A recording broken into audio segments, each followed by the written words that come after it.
Hello everyone, I'm here again with Dan Miller, and do you want to tell us about this amazing state park we're in right now? Absolutely. So we're in Shanahan State Park, which is right at the confluence of the Des Plaines, DuPage, and Kankakee River that flows into make the Illinois River.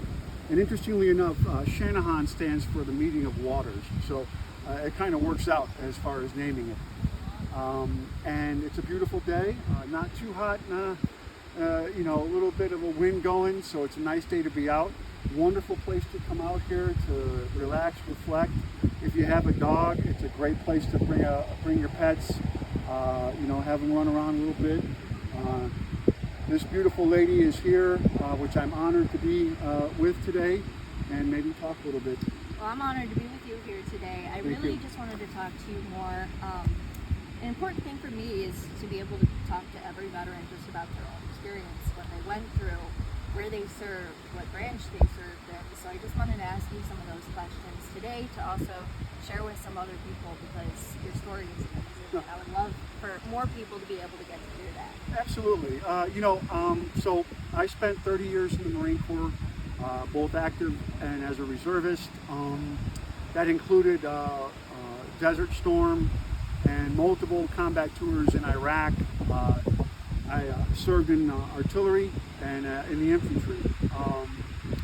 And I'm very proud of my time in the military.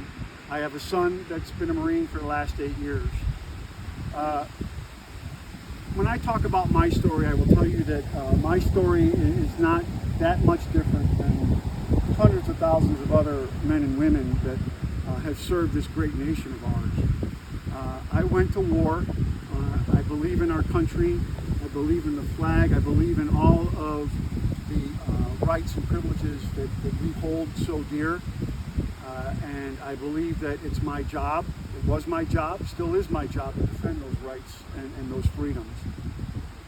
I went to war. I lost a lot of friends, people I knew that didn't come home. And we were there because we wanted to make sure that we kept the terrorists and terrorist organizations out of this country as best as possible. We believed in what we did, we still do. And I came home and, being a Marine and any service can be like this. You're taught to be tough, you're taught to handle things on your own, you're taught to solve your own problems. And, I was one of those. I believed I could handle everything, and I didn't want to know what post-traumatic stress disorder was. In fact, when the first time someone told me I had PTSD, I got a little upset. I don't like to be told that I have a disorder. I don't think anyone likes it. So when I heard that, I was upset and I didn't want to believe it, and I really didn't understand what PTSD was, but it did answer some questions. The mood swings, the night terrors, the isolation, the depression, the anger just out of nowhere. It started to kind of connect the dots. And when I finally realized that I in fact absolutely suffer from PTSD, I had to accept that. And it was very hard for me to do, very hard for me as a Marine. I mean, when I retired in 2015, I retired as a sergeant major. And in the Marine Corps, sergeants majors are the ones with the answers, and we're not supposed to have any problems. We're supposed to just have answers and solve everybody else's problem. And I continue to try and do that. And I'm being very honest, I think that because of my PTSD, that played a role in me losing a 24-year marriage. It caused me to have an issue with alcohol for a while. But I will tell you this, I finally got to a point where I realized I needed help. And I used the term communication to cover all of this. You need to communicate. You need to talk about it. You need to seek help. You need to raise your hand. When I first raised my hand and asked for help, I was afraid to do it because I was afraid someone would make fun of me or someone would look down on me. And then I stopped thinking about it that way, and I thought, wait a minute, why do I care about what other people are thinking of me? I need to do this for myself and I need to do this for my future, and I need to do this for my children, my son and my daughter, because I want to be around for them for a long time. I need to do this for future relationships with people down the road, personal relationships, friendships. So I started getting help, and I started learning about PTSD inside and out, and I learned about how to deal with it, how to talk it through. I learned about different therapies that would help me, and I'm still on that journey, and I'm going to be on that journey forever, I think, because I don't think there is a cure for PTSD. I've been told there isn't, but there's absolutely ways to manage it. There's absolutely ways that you can deal with it in a positive way, not drinking, not gambling, not dangerous behaviors. There are ways that you can do things to better your life and to move forward one foot at a time, and to keep your honor and your integrity and your courage. And that's what I'm doing every day, and that's what I'm going to continue to do.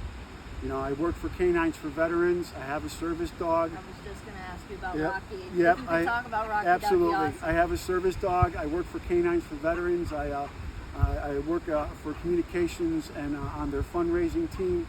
And I have a dog named Rocky that's my service dog. He's taking a break today, but I'm with some great people, so I'm not by myself. And that helps out tremendously. But Rocky has changed my world for the better. He's a 5-year-old German Shepherd. I've had him for 4 years.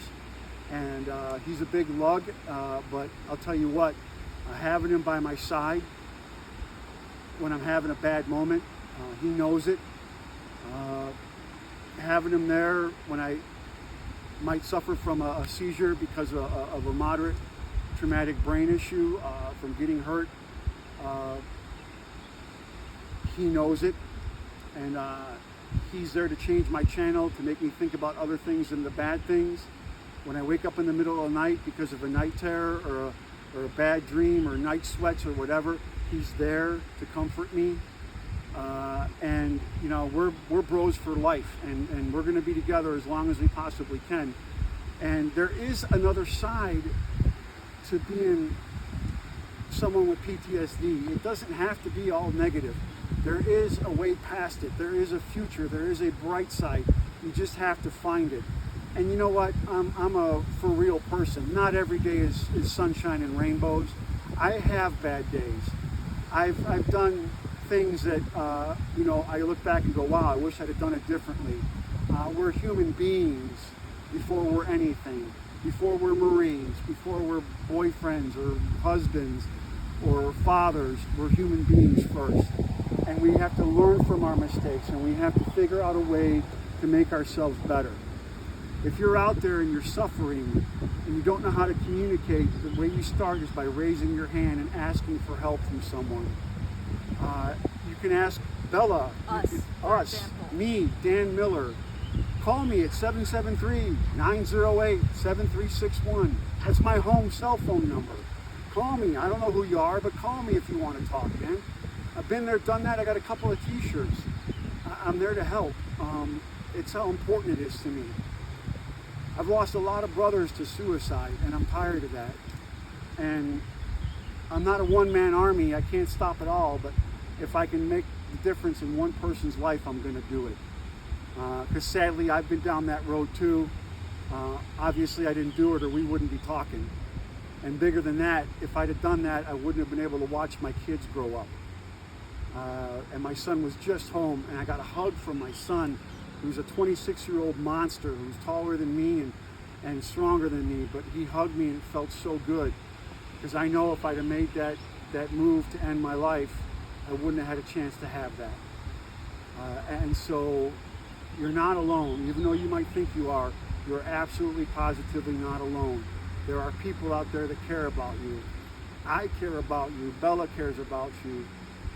You are my brother or my sister in arms, and you will always be that to me, whether I know you or not. We wore the same cloth of our nation, regardless of what color our uniform might be or what branch we might have been in.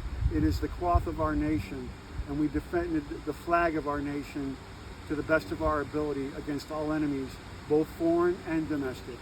We did our jobs, and we deserve to live our lives. It's an honor, really, to be able to be sitting next to you here. And I just want to tell you how happy I am that you're still here with us. Thank you. Because you get to now save the life of so many other veterans, and it's so important. Can I give you a hug? Thank you. Of course, of course, of course.